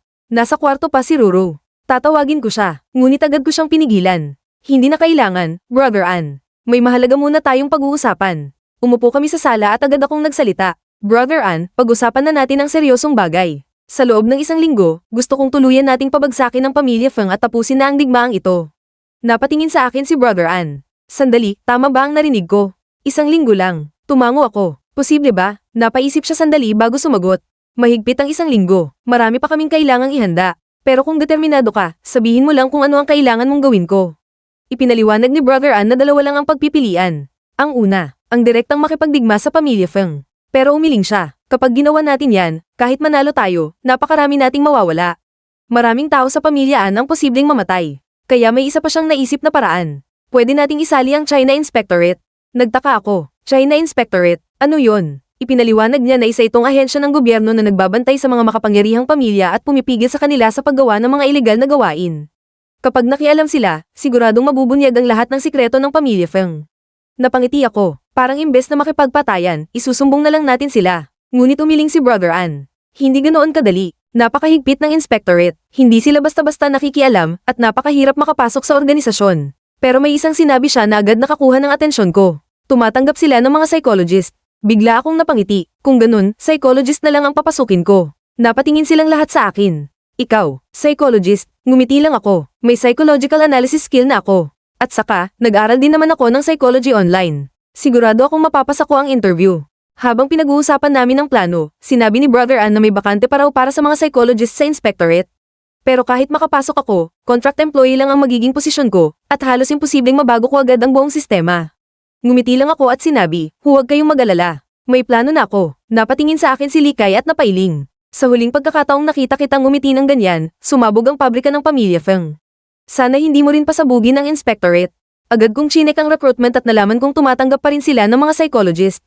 Ayos, makakapag-apply ako agad. Pero may isang problema, freshman ka pa lang. Kailangan mo ng master's degree at lisensya bilang psychologist. Meron ka ba nun? Napabuntong hininga ako. Grabe naman, ganito na ba kahirap maghanap ng trabaho ngayon? Sumagot si Brother An. Kami na ang bahala sa diploma at mga dokumento mo. Basta siguraduhin mong kaya mong pumasa sa assessment. Tumango ako. Kailangan kong magkaroon ng master's degree at kumpletong certification na kayang pumasa kahit sa masusing investigasyon. Sige, ihahanda namin ang lahat at dadalhin dito mamayang hapon. Maya-maya, dumating si Anro at agad akong tinanong. Sujang, kumusta ka? Anong oras ka na ba nakauwi kagabi? Sumingit naman si Anro at sinermonan si Likay. Likay, sa susunod huwag mo nang isama si Sujang sa inuman. Estudyante pa yan. Napakamot na lang ng ulo si Likay. Oo na, kasalanan ko. Hindi ko na uulitin. Pero sa isip niya, kung alam mo lang, itong model student na yan ang nagutos sa akin na pasabugin ang pabrika ng pamilya Fang kahapon. Napangiti ako at agad kong ipinagtanggol si Likay. Ayos lang, Anro. Kaunti lang naman ang nainom namin, at siya pa nga ang naghatid sa akin pauwi. Ngumiti si Brother An. Kumain na ba kayo? Sakto, Anro, samahan mo si Sujang sa cafeteria. Ilibot mo na rin siya rito habang wala pa siyang ginagawa.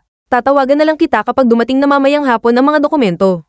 Ano ba talaga ang tingin mo kay Sujang? Napabuntong hininga si Brother Likay. Sa totoo lang, hanggang ngayon hindi ko pa rin siya maintindihan.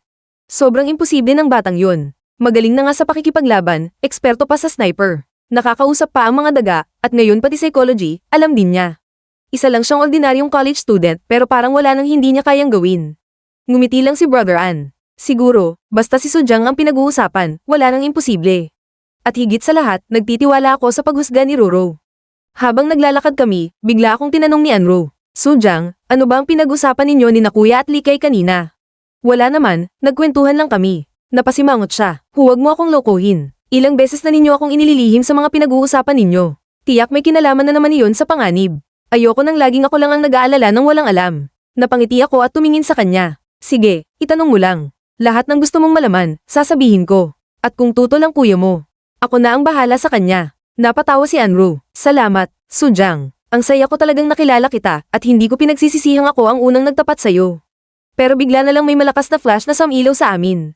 Hoy, sino yon? Bakit may kumukuha ng litrato? Agad namang nagtawanan ng mga taong naroon. Burahin nyo nga yan. Pare, hindi maganda ang kuha. Ay send mo sakin, bibigyan kita ng 50 yuan. Napangiti si Anro sa kaseryosong tumingin sa akin. Sujang, kaya mo ba gustong tapusin ang pamilya Fang sa loob ng 1 linggo dahil sa ipinangako mo sa akin? Hindi ako agad nakasagot. Maya-maya'y ngumiti siya. Ano man ang mangyari, sasamahan kita hanggang dulo. At kapag natapos na ang lahat, saka ko pakikinggan ang pagtatapat mo. Hindi man ako ganoon kalakas, gusto kong manatili sa tabi mo. Habang papunta kami sa inspectorate, napatingin ako sa gusali. Ito na ba ang inspectorate? Mukhang iba ito sa inaasahan ko. Maaasahan kaya talaga ang lugar na to. Napangiti si Likay. Siyempre, ano ba ang akala mo sa inspectorate?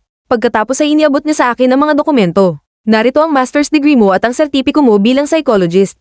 Hihintayin na lang kita rito. Pumasok ka at magpa-interview ng maayos. Bago ako pumasok, binalaan pa niya ako. At tandaan mo, normal na interview lang. Huwag kang gagawa ng gulo.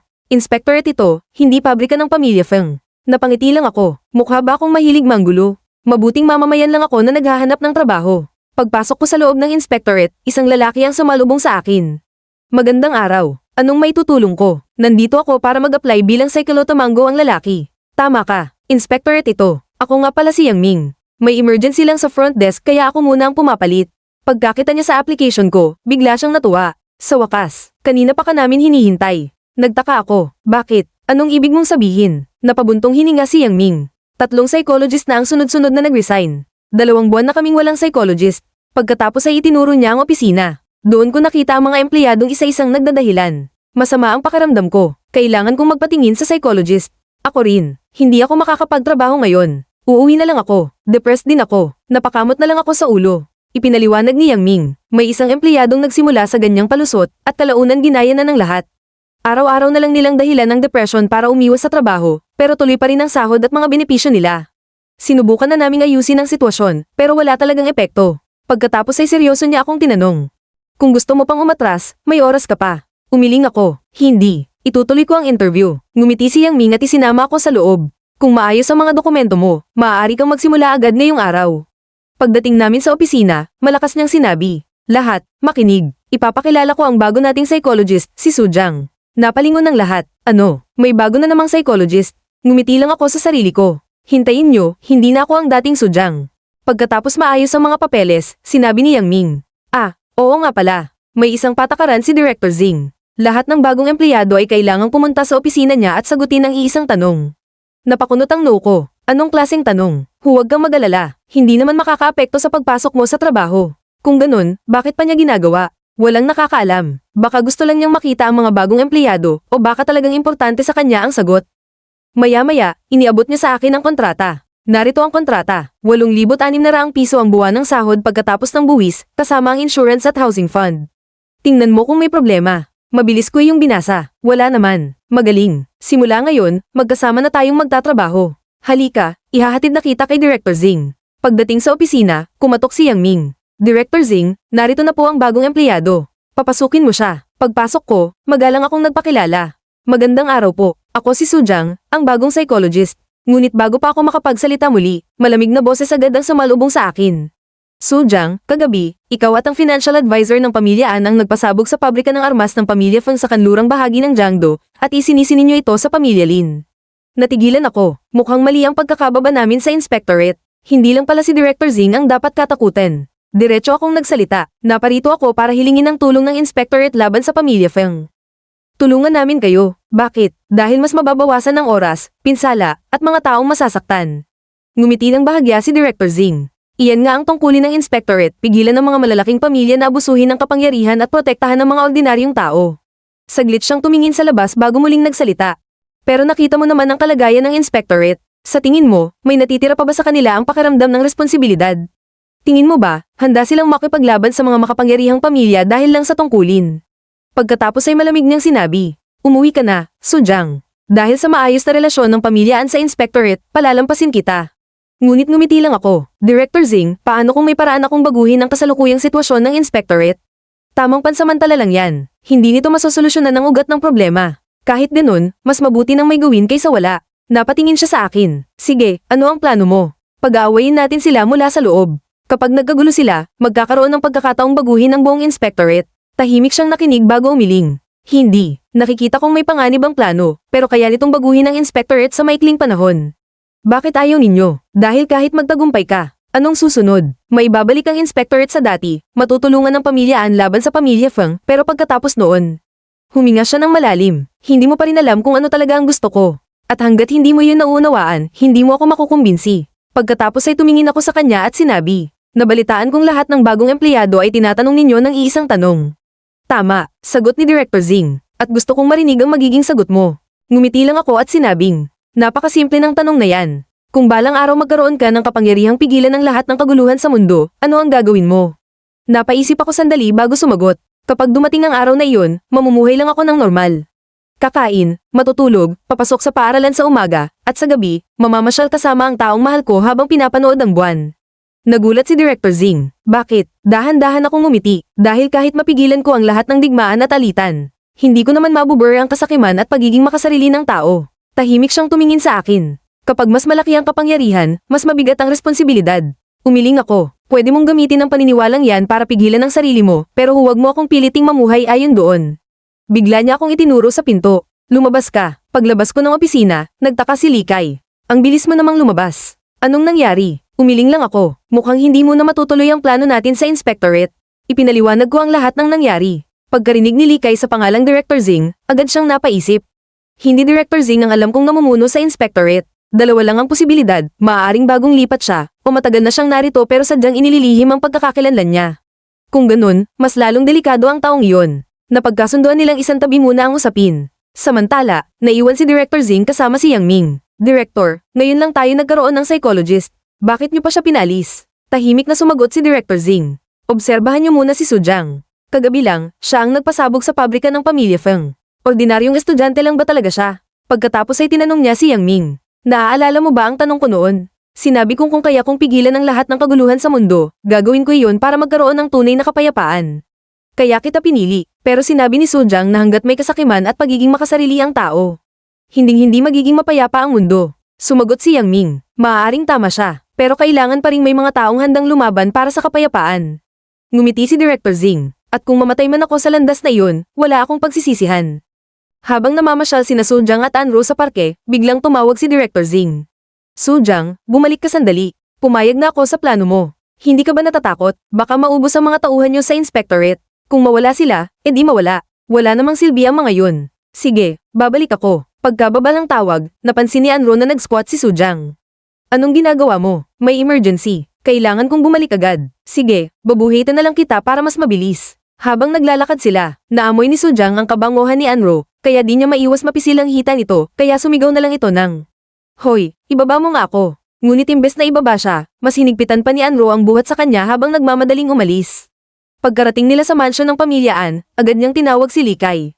Old Lee, bilis, may malaking nangyari. Ano na naman ang binabalak mo? May problema sa inspectorate. Tara na. Sige, ihahatid kita. Para na nga akong personal mong driver. Biglang sinabi ni Sujang. Pero daan muna tayo at kumuha ng mga pampasabog. Napapreno si Likay. Ha, pampasabog. Teka, sa inspectorate tayo pupunta.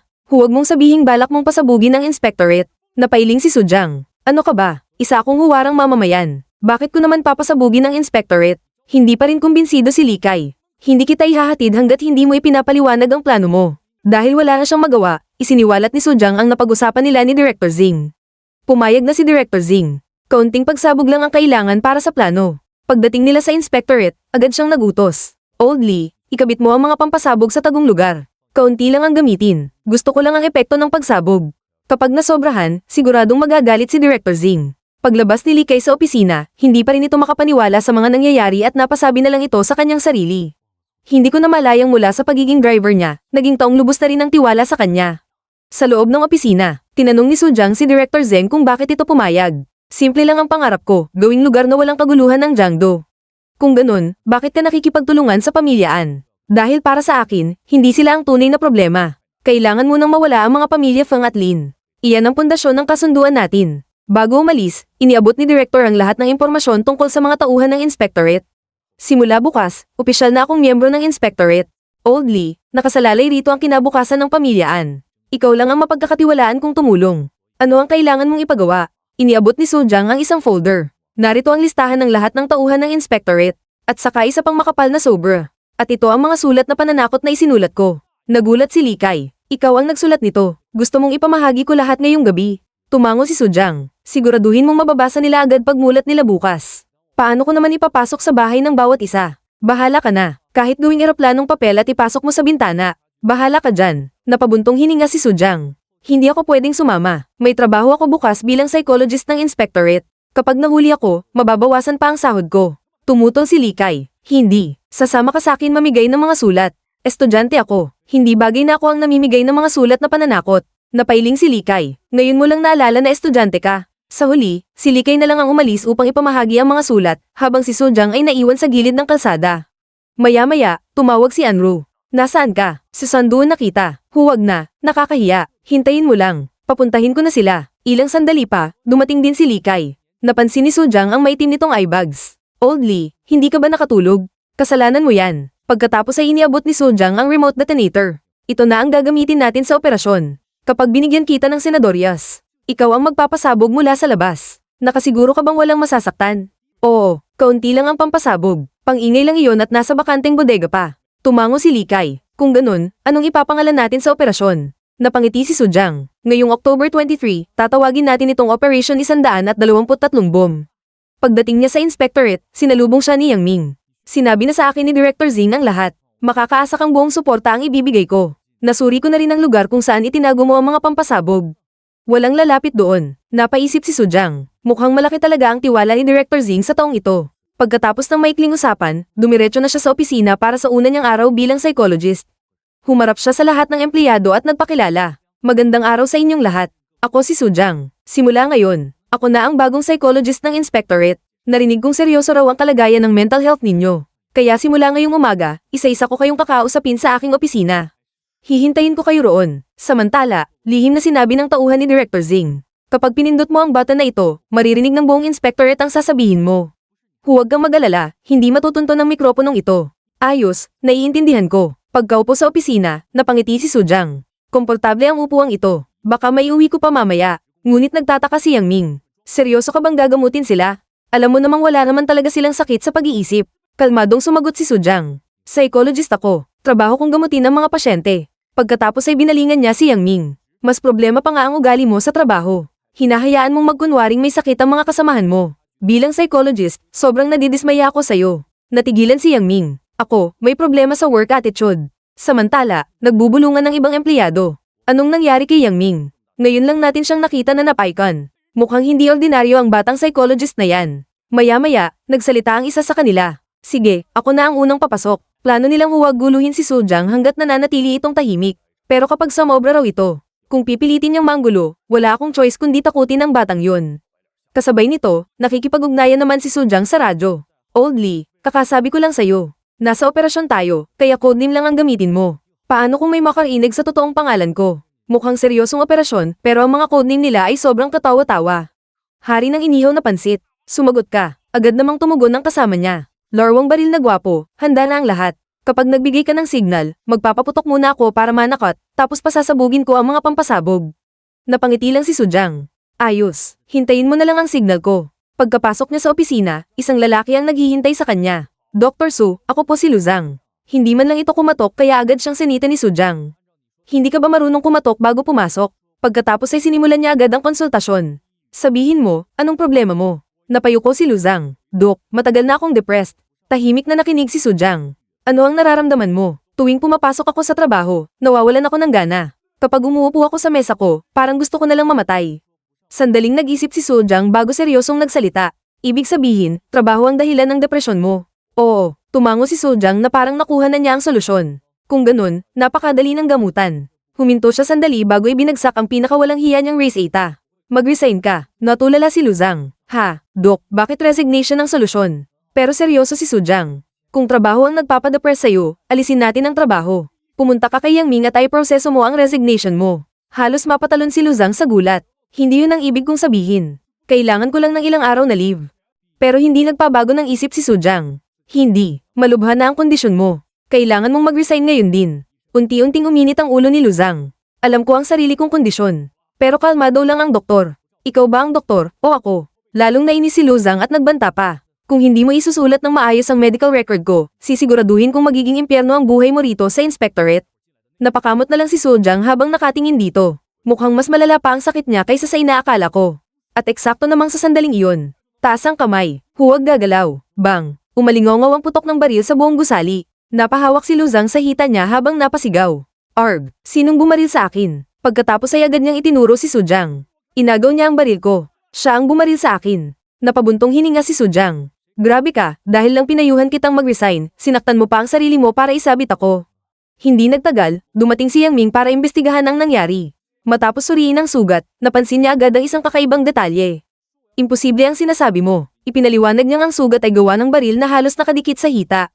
Kung si Sujang ang bumaril mula sa layo, hindi ganyan ang magiging tama. Lalong namutla si Luzang. Pilit pa rin siyang lumaban. Suriin natin ang fingerprints sa baril. Ngumiti lang si Yang Ming bago tuluyang pinutol ang pag-asa niya. At kung fingerprints mo lang ang makita, sino ang maniniwala na isang psychologist ang nakaagaw ng service weapon sa isang veteranong opisyal? Tapos eksaktong nabaril ang sarili sa pinakaligtas na bahagi ng hita. Doon tuluyang bumagsak ang loob ni Luzang. Matagal siyang natahimik bago tuluyang umamin. Ako ang bumaril sa sarili ko. Inutusan agad ni Yang Ming ang mga tao na dalhin siya sa ospital. Pero bago siya ilabas, huminto si Sujang at ngumiti. Sandali, Mr. Lu. Ngumiti lang siya na parang walang nangyari. Palalampasin ko na ang ginawa mo dahil matagal na tayong magkatrabaho, pero bago ka umalis, hindi ba dapat humingi ka muna ng tawad sa akin? Napayuko si Luzang sa sobrang hiya. Paumanhin, Dr. Su, kasalanan ko ang lahat. Tumango lang si Sujang. Ayos lang, mukhang nagkaroon lang tayo ng kaunting hindi pagkakaunawaan. Pumunta ka na muna sa ospital. Sa susunod na lang natin itutuloy ang usapan. Pagkaalis ni Luzang, parang walang nangyari si Sujang. Sige, susunod na pasyente. Huwag na tayong magsayang ng oras. Pagkatapos ay idinagdag pa niya. At pakiusap, kumatok muna bago pumasok. Napakamot na lang sa ulo ang lahat. Pagkatapos ng napakalaking gulo, kalmado pa rin siyang bumalik sa trabaho na para bang ordinaryong araw lang. Isa-isang pumasok ang mga empleyado. Halos lahat ay natatakot na baka sila ang susunod na maparesign. Dr. Su, aminado akong wala naman talaga akong sakit. Pangako, magsisipag na ako. May isa pang halos lumuhad habang nagmamakaawa. Dok, may matatanda akong magulang at maliliit na anak. Hindi na ako mal-late o absent. Pangako, hindi na siya pinatapos ni Sujang. Sapat na, bumalik ka na sa trabaho. Habang pinagmamasdan ng mga empleyado, napangiti siya. Mukhang ang insidente kay Luzang ay simula pa lang. Sa isip niya, panahon na para gisingin ang mga tamad na ito. Ang nangyari kay Luzang, appetizer pa lang. Samantala, sa conference room ng inspectorate, biglang nagsara ang mga pinto. Napatingin ang lahat sa paligid. Sino ang naglock ng pinto? Maya-maya, isang misteryosong boses ang umalingaw-ngaw sa speaker. Naririnig ba ninyo ako? Lalong kinabahan ng lahat. Ano ba ang gusto mo? Napangisi ang lalaki. Sigurado akong natanggap ninyo ang threat letter kaninang umaga. Ako ang nagpadala noon. Tahimik ang buong silid. Pagkatapos ay ibinagsak niya ang tunay niyang pakay. Simple lang ang gusto ko. Magbitiw kayong lahat sa inspectorate. At tuluyan ang buwagin ng inspectorate ng Jiangdo. Nag-init agad ang ulo ng mga opisyal. Kalokohan, hindi kami magre-resign. Imposibleng buwagin ng inspectorate, pero hindi man lang natinag ang misteryosong lalaki. Mukhang may hindi kayo naiintindihan. Hindi ko kayo hinihingan ng permiso. Ipinaalam ko lang ang mangyayari. Lalong lumamig ang boses niya. Alam ko ang lahat tungkol sa inyo. Pwede ko kayong targetin anumang oras. Huminto siya sandali bago ibinato ang pinakamalaking banta. Kahit matapang kayo, sigurado ba kayong ligtas ang pamilya ninyo? Pagkarinig noon, biglang tumayo ang isang opisyal. Magre-resign ako. Kakapanganak lang ng asawa ko. Pakiusap, huwag ninyong saktan ng pamilya ko. Napangiti ang misteryosong lalaki. Magaling. Dahil sumunod ka, walang mangyayaring masama sa kanila. Sunod-sunod na ring tumayo ang iba. Ako rin, magre-resign na. Ngunit bago pa matapos ang kaguluhan. Boom! Isang napakalakas na pagsabog ang yumanig sa buong inspectorate. Napasigaw ang lahat. Sumabog ang bodega. Tawagan agad ang bumbero. Patayin ang apoy. Sa loob lamang ng ilang segundo, tuluyan nang nalubog sa matinding kaguluhan ng buong inspectorate.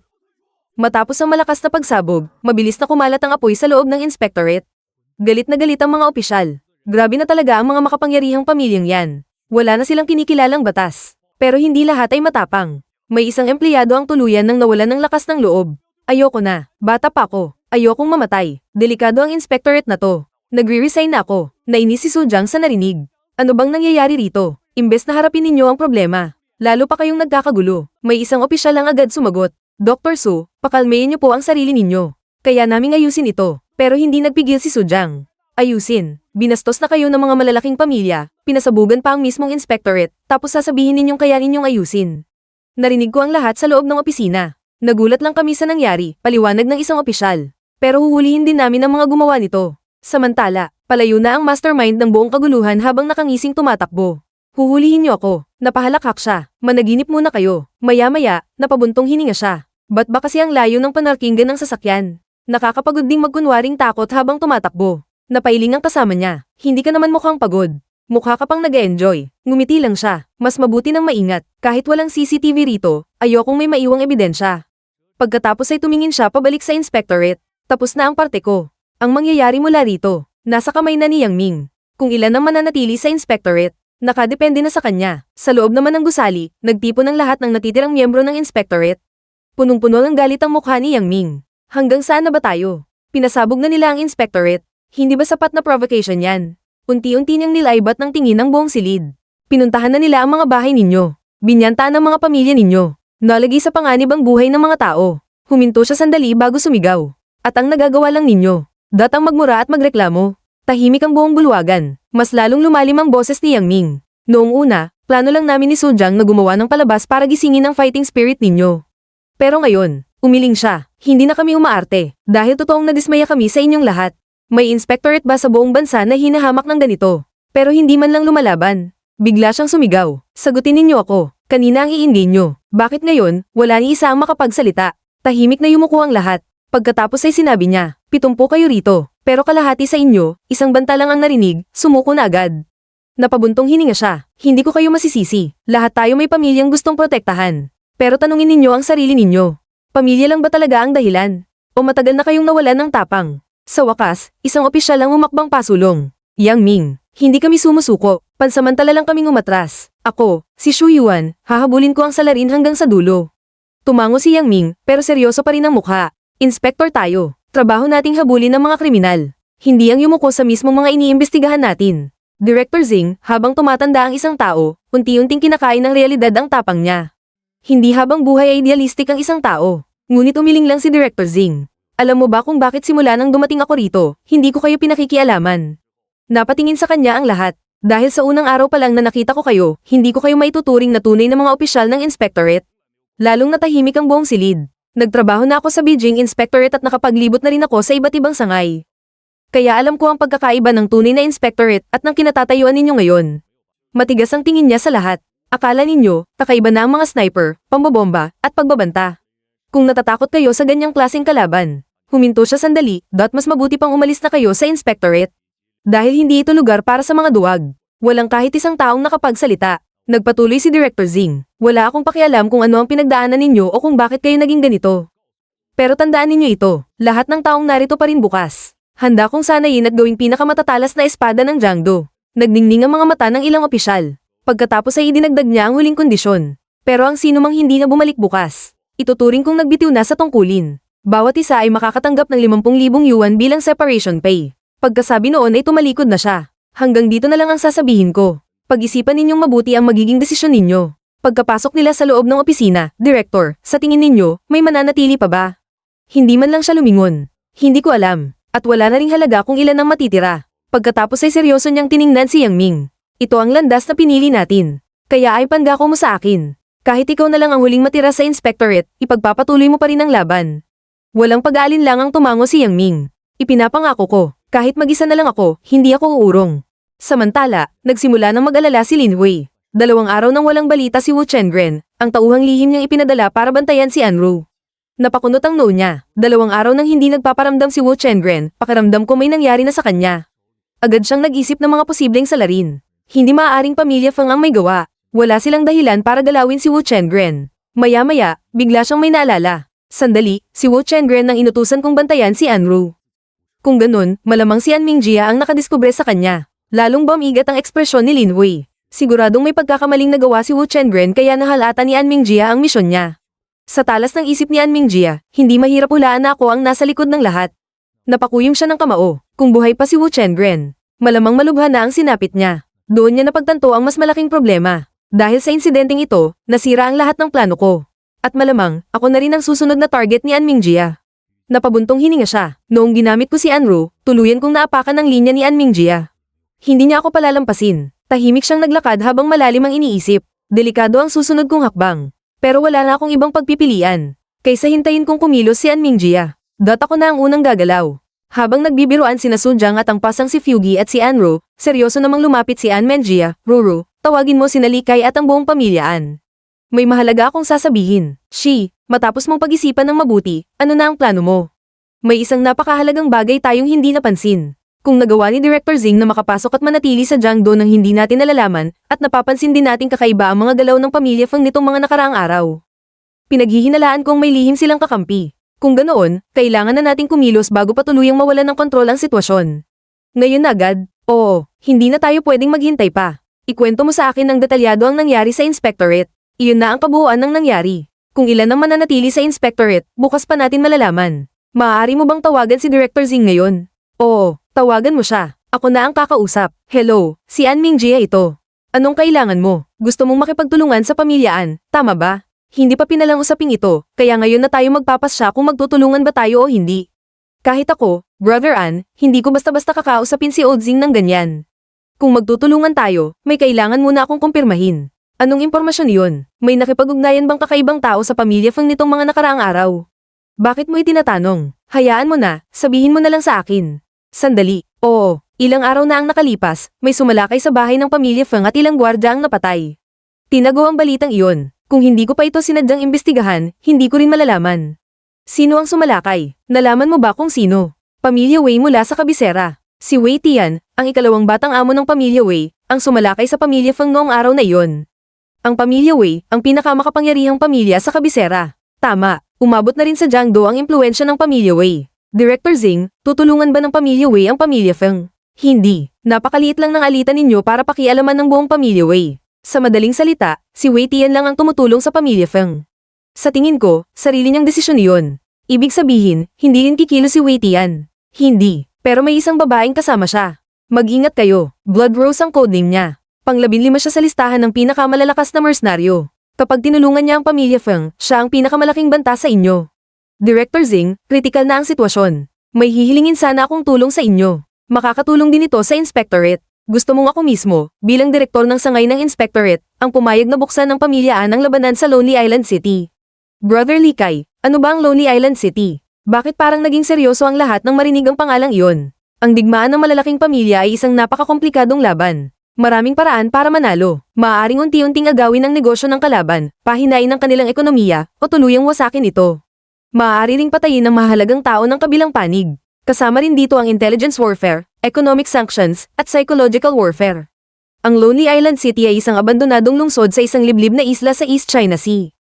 Ito ang huling larangan ng digmaan ng mga pinakamakapangyarihang pamilya. Kapag pumasok na ang dalawang panig, ang mga miyembro lamang ng nanalong pamilya ang makakalabas ng buhay. Ang matatalo ay mananatiling nakalibing doon magpakailanman. At iisa lang ang paraan ng laban. Isang direktang labanan ng lakas ng bawat pamilya. Nag-aalalang tanong ni Anru. Kuya, kailangan bang sumama ang lahat sa ganoong mapanganib na lugar? Huwag kang mag-alala, walang mangyayaring masama, sagot ni Anmingjia. Nagbabala si Director Zing. Alam mo ba ang ibig sabihin ng pagbubukas ng labanan sa Lonely Island City? Alam ko, ito na ang pinakamainam na paraan, tugon ni Anmingjia. Kailan kayo aalis? Bukas na agad, para hindi makapaghanda ang pamilya Feng. Pero tandaan mo, kapag nasa Lonely Island City na kayo, hindi kayo matutulungan ng Inspectorate.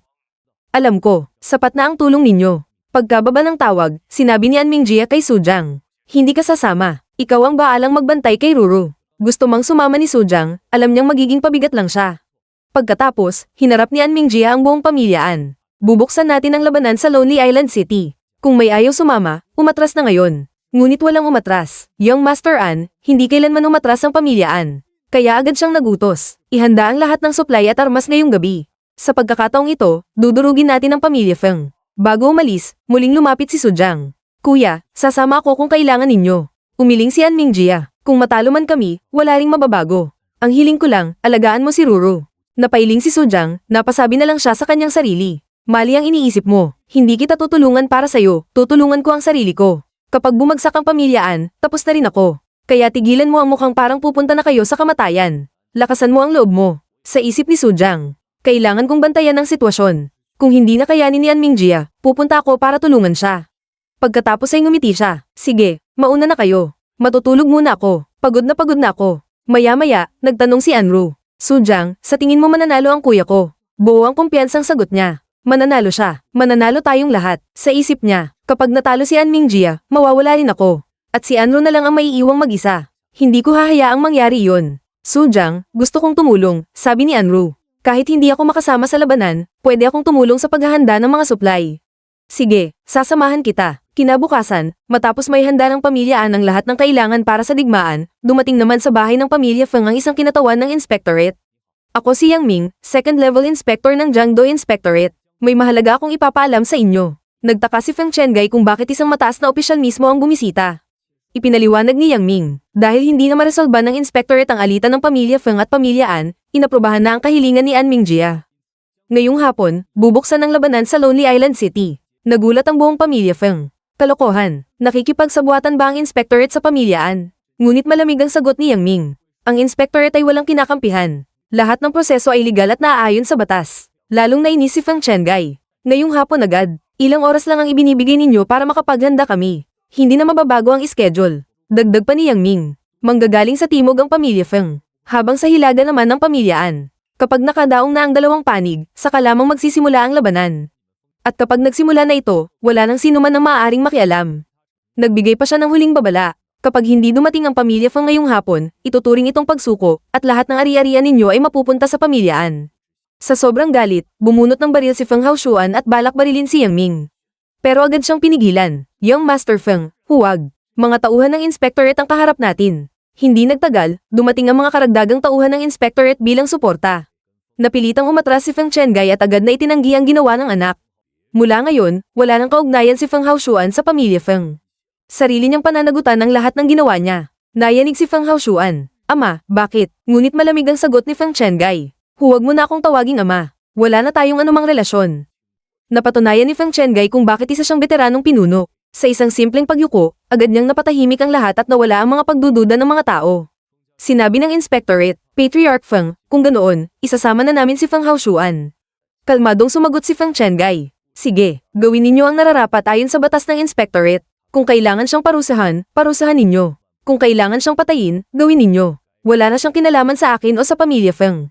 Napabuntong hininga si Lao Shu. Mukhang hanggang dito na lang muna. Sa susunod na lang kita matutulungang makaganti. Ayos lang. Sapat nang dumating ka. Tara na. Pagkaalis ng Inspectorate, agad naglabas ng utos si Feng Chengai. Lahat, itigil ang ginagawa ninyo. Sumama kayo sa logistics at ihanda ang lahat ng supply. Sigurado akong pinagplanuhan ito ng pamilyaan kasama ang Inspectorate. Malamang papanagin sila ng Inspectorate. Ibalik agad ang lahat ng miyembrong nasa labas at tiyaking sapat ang armas at bala. Gusto kong makita ang lahat ng supply na nakahanda bago maghapon. Naiintindihan ba ninyo? Opo, maya-maya, dumating si Wei Tian. Patriarch Feng, mukhang apurahan ng sitwasyon. Napabuntong hininga si Feng Chengai. Hindi ko akalaing mas mapanganib pa pala si Anmingjia kaysa sa inaakala ko. Ngumiti si Wei Tian. Huwag kang mag-alala. Ipinadala ko na si Blood Rose at ang pribado kong hukbo. Tutulong sila sa tamang oras. Nag-aalalang nagtanong si Feng Chengai. Pero hindi sila kabilang sa pamilya Feng. Papayagan ba sila ng inspectorate? Kumpiyansang sumagot si Wei Tian. Kapag umabot ka sa ganitong antas, nababaluktot ang mga patakaran. Kung nagawa ngang tulungan ng inspectorate ang pamilyaan, wala ring magiging problema ang pagpasok ng ilang tauhan ko. Ang kailangan mo lang gawin, patayin ang bawat miyembro ng pamilyaan. Samantala, naghahanda ring umalis ang pamilyaan. Nag-aalala si Anru. Kuya, mananalo kayo, hindi ba? Ngumiti si An Mingjia. Siyempre, huwag kang mag-alala. Isang araw at isang gabi lang ang biyahe papunta sa isla. Kung magiging maayos ang lahat, makakabalik kami sa loob ng kalahating buwan. Iniabot ni Anru ang isang anteng-anteng. Binili ko ito para sa kaligtasan ninyo. Napailing si An Mingjia. Huwag kang bibili ng mga ganito. Sinasabing malas ang mga anteng-anteng. Ibigay mo na lang kina Sojang o Likay. Sila ang mas stress nitong mga nakaraan. Nang malaman niyang si Anru ang bumili nito, bigla siyang umiti. Ah, ikaw pala ang bumili. Salamat, Roro. Agad naman siyang nagkunwaring may naalala. Ay, parang mali yata ang pagkakapark ko ng sasakyan. Silipin ko lang. Hindi nagtagal, oras na ng pag-alis. Sinabi ni An Mingjia. Roro, habang wala kami, manatili ka muna kasama ni Sojang. Parehong aalis ang pamilya An at Feng. Ang pamilya Lin na lang ang natitirang banta sa Jiangdo. Baka samantalahin ni Lin Hui ang pagkakataong ito. Nalungkot si Anru. Kasalanan ko, kung mas malakas lang sana ako. Ngunit sumagot siya, hindi ko naman sinabing hindi ako papayag. Nagulat si An Mingjia. Talaga? Oo, pero huwag kang magkamali. Ginagawa ko lang ito para hindi makasingit si Lin Hui, hindi dahil kay Sojang. Napangiti si An Mingjia. Sige, pagbalik ko, susunduan kita agad. Hindi kita hahayaang manatili kina Sojang ng kahit isang araw pa. Bago tuluyang umalis, iniabot niya ang cellphone niya kay Anru. Nandoon ang lahat ng litrato natin, ibinibigay ko na sayo. Tahimik na nagsalita si An Mingjia. Roro, kung sakaling hindi na kami makabalik, mapagkakatiwalaan si Sojang. Kapag nangyari yun, siya na ang baalang samahan at protektahan ka.